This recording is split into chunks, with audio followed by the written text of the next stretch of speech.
Welcome back. We're joined by Mr. Vaidyanathan now, the MD and CEO IDFC FIRST Bank, on their entry into the credit cards business. Mr. Vaidyanathan, good morning. Good to have you with us. To begin with, how will you be able to fund credit card customers at such low yields compared to some of your peers? Okay. First of all, in India, the credit card market has usually been at about 40% per annum, which is about like 3.5% per month. And that's been the norm for like close to 30 years now. What we thought was that we will, on the basis of the customers, track record, credit score, relationship with us, excuse me, and many other such factors and some internal scoring, we thought we will tier the customer with different rates between 9% to 36%. And that, in a way, will get good customers, good quality customers, good credit customers, and that will be one of our key features.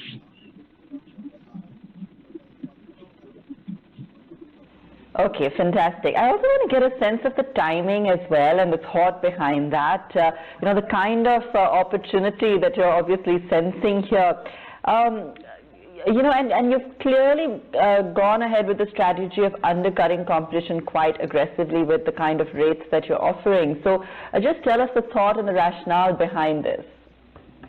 No, actually, we're not looking at either undercutting competition or even like when our press this morning reported as disrupting the market.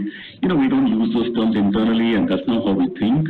The way we think is that the market has to expand, and that's very key. For after 25 years of India having credit cards, India has only about 50 million credit cards. India has some like 800 or 850 million debit cards. So it's not possible that there are 600 million of them who just not good for a credit. So basically, we believe this market can be dramatically expanded, and a high APR, the image about credit cards in India, generally speaking, thus far, is always that if you revolve, the rate is very high, say 40%. That's the image.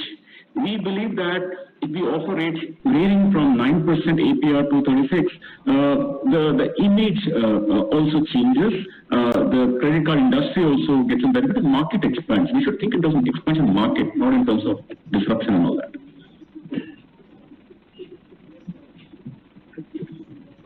So, Mr. Vaidyanathan, is that the thinking, even when it comes for the rate that you're offering for young borrowers with poor track records at about 36%, that's a 10 to 12% discount to other players? Credit customers, whether they're young millennial or whether they are, what we call select customers or what we call the wealth management customers, the whole profile looking for good customers. The way we think is that, the initial launch of this card is really by invitation only, by not for customers to apply to the bank. So we will select the customers whom we think are whom we want to build a relationship with and whom we want to give the cards to. So that's our thinking, yes. Even for millennials, even for every category, that's our thinking. Basically, our theory is that keep it no fine print, keep it very straightforward, keep it simple. Every product we think that let the customer be somewhere in a room when we're thinking about the product, and that's how we're making all our products at the bank.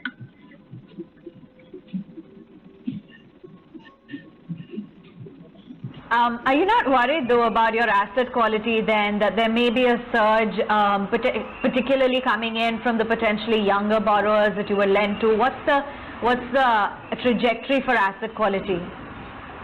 Yeah, are you meaning for the existing book, or are you meaning from the credit card business point of view? If we could talk about both, but in particular for the credit card. Okay, no, I'd rather stick to the credit card discussion because we're in a silent period. That's why I clarified that question.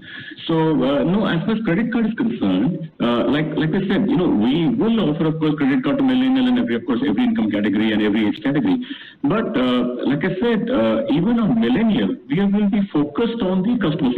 The way we think about it, this is a marathon. We're going to run this. The bank, we're building a bank for decades and centuries, not like 1 quarter, 2 quarters. So even among the millennial, we want to select the customers whom we believe meet our internal stringent credit requirements. So either on a millennial, we've got to be very conscious about credit cards as a risk is concerned, but we are quite confident of managing that.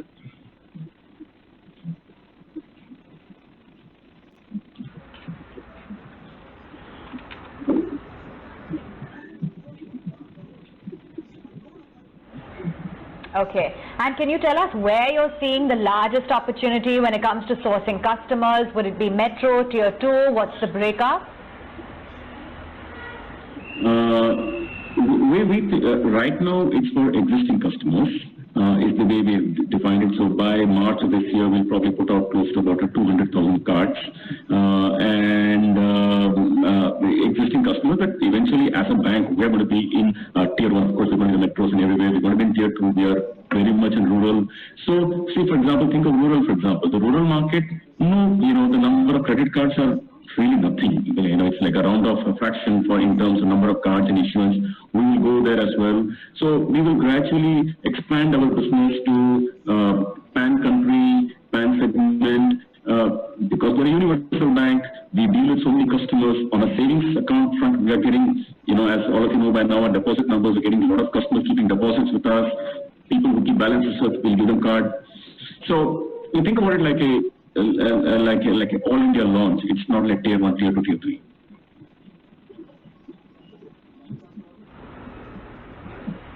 Thank you for sharing with us your outlook and wishing you all the very best. Good to have you on board, Mr. Vaidyanathan.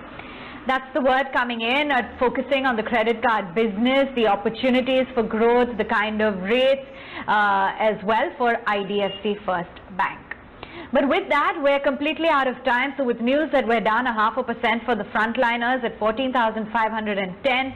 From the entire team that put the show together, many thanks for watching. Keep it with ET Now. Lots more lined up.